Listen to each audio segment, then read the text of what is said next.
My name is Emma, and I have always been fascinated by languages.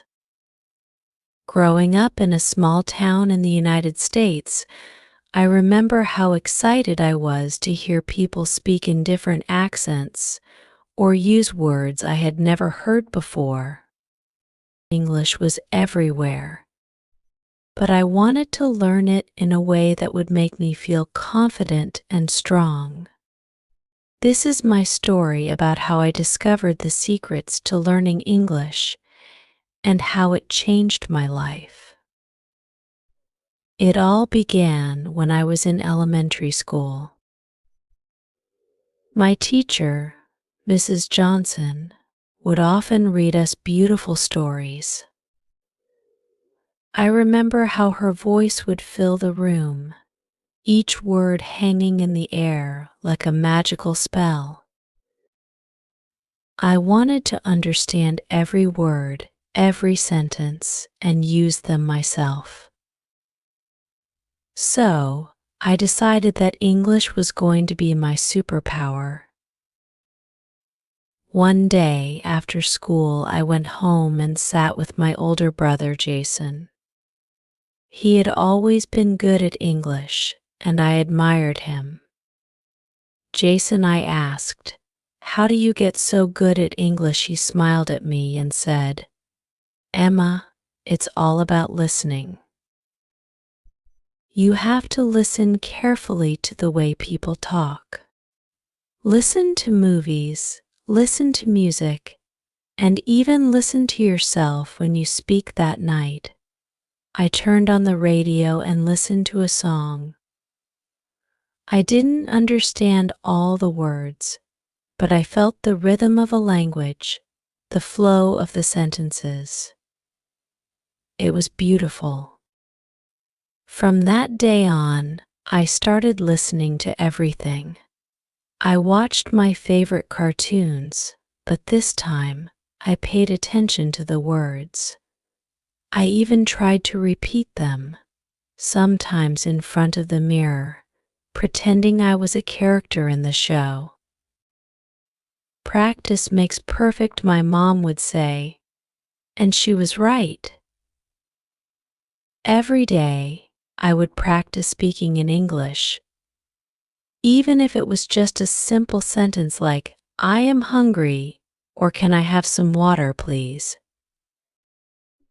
I also began to realize the importance of reading. My best friend, Lucy, loved to read, and she would always have a new book in her hand. "You should read more, Emma," she told me one day.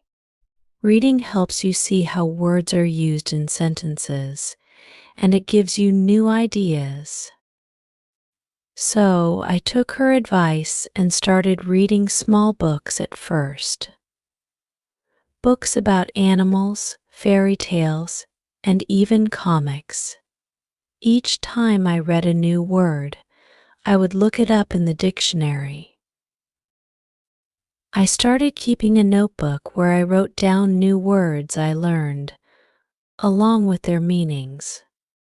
Slowly, my vocabulary began to grow, and with it, my confidence.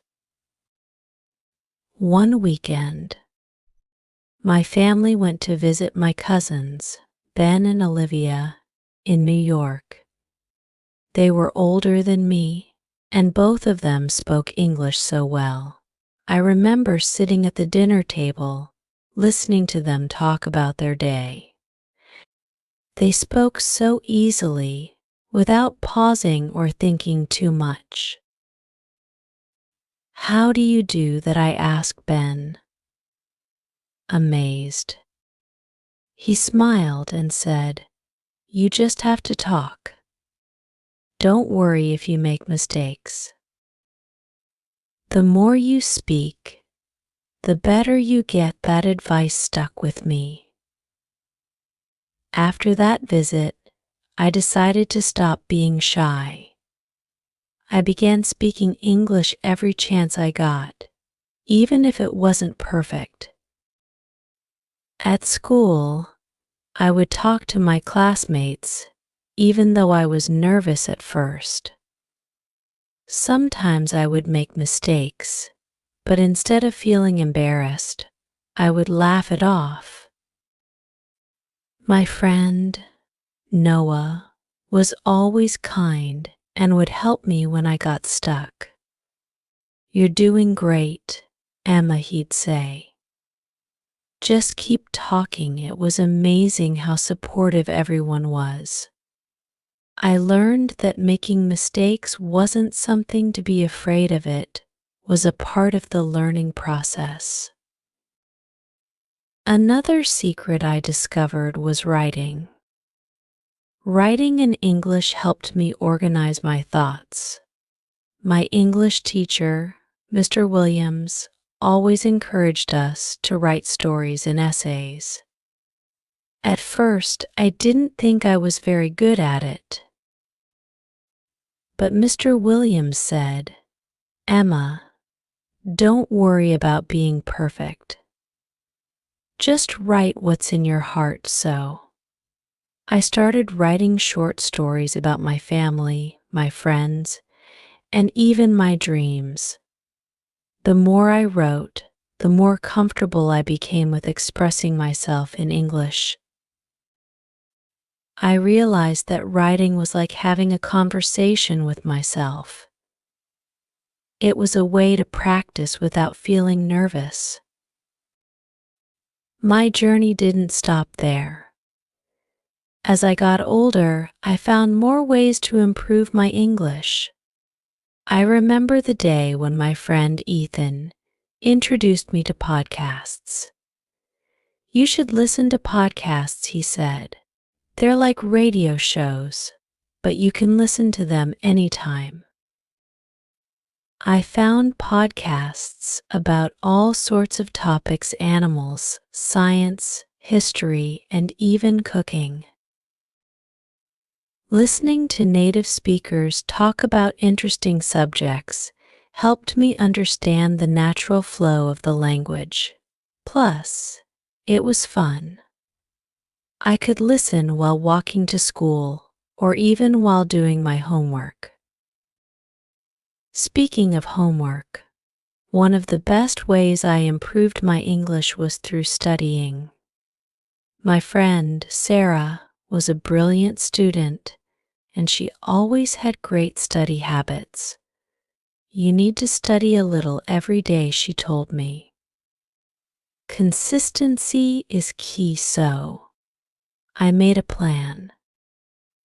Every day I would spend 15 minutes practicing English. Some days I would read, some days I would write, and other days I would watch a short video. It wasn't much, but it made a big difference. Over time, those 15 minutes added up, and I could see myself improving bit by bit. One of my fondest memories of learning English was during a school trip to Washington, D.C. We visited many historical sites, and I was fascinated by the stories of the past. Our tour guide spoke in English, and for the first time, I understood almost everything he said. It was an incredible feeling. I realized that all my hard work was paying off. I wasn't just learning English, I was living it. Another secret that helped me was setting goals. My friend Grace was always setting goals for herself. "If you want to get better, you need to challenge yourself," she would say. So, I started setting small goals for myself, like learning 5 new words a week or writing a short essay every month. Achieving these goals gave me a sense of accomplishment and kept me motivated to keep going. Over the years, I also learned the importance of having fun while learning. My cousin Liam loved playing games, and one day he showed me a language learning app that was full of fun games and quizzes. Learning doesn't have to be boring, he told me. He was right. I started using the app, and it made learning English feel like a game. I would spend hours trying to beat my own score, and without even realizing it, I was learning new words and phrases. One of the biggest breakthroughs in my English learning journey came when I started thinking in English. I remember the first time I caught myself thinking, what should I eat for lunch in English instead of my native language? It was a strange but exciting feeling. Thinking in English helped me become more fluent because it made the language feel like a natural part of me, not just something I was learning in school. Another secret I discovered was the power of surrounding myself with English. My friend, Ava, had a room full of English posters, books, and magazines. It helps to see and hear English everywhere, she explained. Inspired by her, I started putting up posters with English quotes in my room. I also changed the language settings on my phone and computer to English. It was a small change, but it made a big difference. English became a part of my everyday life, not just something I studied for an hour at school. Looking back, I realized that learning English was not just about studying hard. It was about being curious, having fun, and not being afraid to make mistakes.